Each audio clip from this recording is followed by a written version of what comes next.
आपको याद है मई का महीना पिछले साल इन्हीं दिनों चारों तरफ हाहाकार मचा था।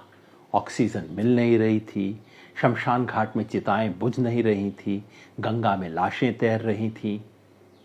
लेकिन सरकारी आंकड़े एक दूसरी कहानी बता रहे थे।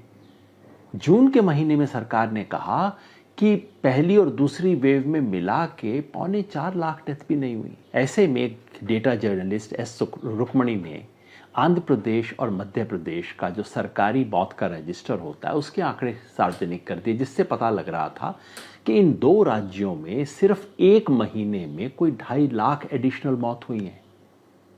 इस आधार पे मैंने एक लेख लिखा था जून पिछले साल और कहा था कि अगर इस पर हम अनुमान लगाएं तो देश में सिर्फ सेकेंड वेव में 44 लाख एडिशनल डेथ हुई है। और कहा था कि जब पूरा सच देश के सामने आएगा, आंकड़े आएंगे, तो पता लगेगा कि स्थिति इससे भी बदतर हो सकती है। अब वो स्थिति हमारे सामने है।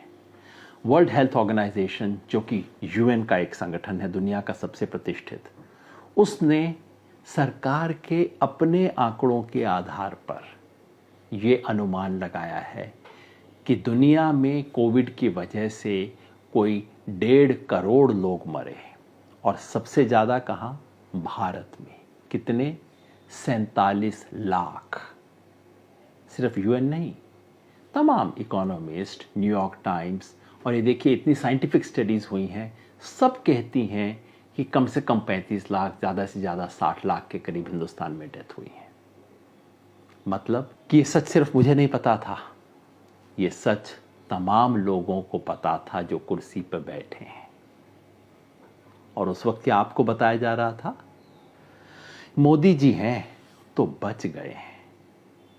अब पलट के पूछना चाहिए ना कि वो कौन था जो सच पे पर्दा डाल रहा था? वो कौन है जो आज भी सच पे पर्दा डाल